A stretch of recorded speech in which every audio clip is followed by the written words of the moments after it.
Wald's class, in our project, we looked at Ophelia's character from a feminist perspective. Therefore, we came to the conclusion that Ophelia, as well as the majority of Shakespearean women, are submissive to men, fair, innocent, and pure. For example, throughout the play, Ophelia is dependent upon the men in her life, Polonius, Laertes, and Hamlet. Ophelia always obeys her father and her brother before even considering her own wants or needs. Furthermore, once all of the men in her life are gone, Ophelia loses all sense of security and goes insane. Our scene begins after the death of Polonius, when Claudius and Gertrude discover that Ophelia has truly gone mad. However, in our scene, Ophelia runs away from Claudius and Gertrude, who send Horatio and a servant to go search for her. When Horatio and the servant find her, Ophelia reveals her true emotions and desire to be freed from the manacles of her past dependence on men. Now, enjoy our feature presentation. Cheers. Scene 1, located in the great hall of the castle after Ophelia has run away. Claudius fears the safety of Ophelia and urges Horatio and a servant to follow her into the woods. Oh, what a pity how mad art the lady, whom once was as beautiful as the day are long. What a tragic fate to lose a father, by the crazed hand of a past lover. Her heart must flutter with panic, her thoughts must stir with confusion. Prevent her from committing the final sin. Dutiful Horatio, do thy soul a service and follow Ophelia to save her from her own sorrow. As you wish, good king. Thy command is my duty. I shall ensure her safety and return her promptly. To save her from herself I shall, and restore her to her past morale. Aye, your enthusiasm of service is most appreciated. Take a servant of your choice and be on thy way, through the yonder wood where dear Ophelia once stood. Gladly, good king. You there, follow my steps. We depart yonder. Go. Diligently follow I shall, sir. Follow the lady who ought to stir. Scene 2. Horatio and a servant are chasing after Ophelia through an open field. They are attempting to convince Ophelia against running away and committing suicide.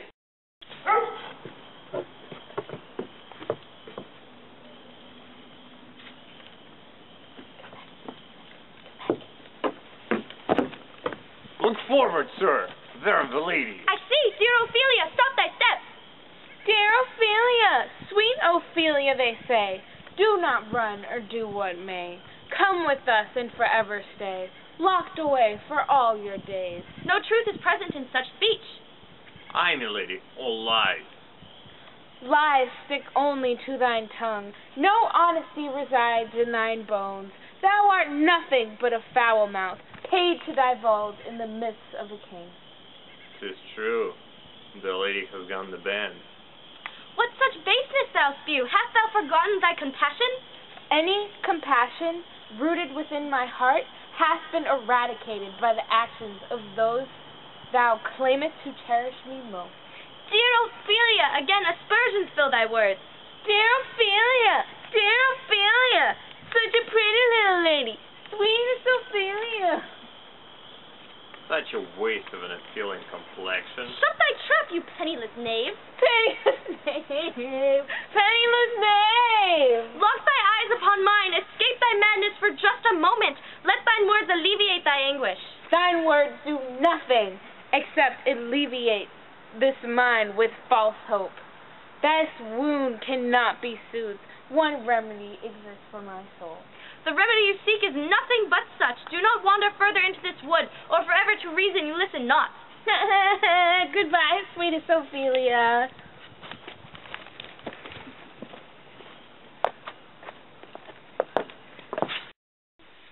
Scene 3. Ophelia flees Horatio as well as the servant and ventures further into the woods. Ophelia is alone and she is completely sane for the moment.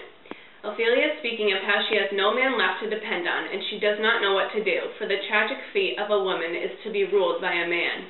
Ophelia has no sense of self and only wishes to escape her tragic fate by ending her own life.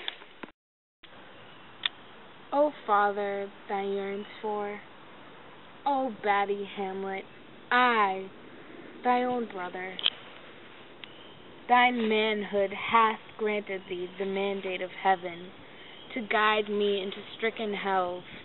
God sweepeth like lightning a night, and struck race of women with the curse of silence. He hath abate lethality upon a breed of harlots or queens, no matter. Aye, such torment the vexation brings. Facade of buxom naivety becomes thee, and I, honest woman, become the facade. Object, not white, ne'er the whore has nobody to serve. The calf knows nothing but the mother's bosom, when egos of men destroy sweet glory. As wit of a woman contains half the worth of a man's lies, thirsty babes are left in pasture. I, no milk to nourish thee. Apathetic misery consumes thee. Shallow weeds obscuring thy flesh, waft in the breeze or sink to depravity. I shall let faith deem as faith wants.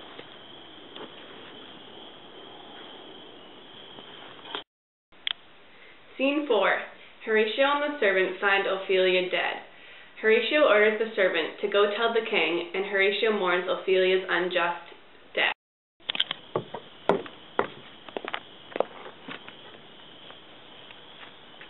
No, what is that?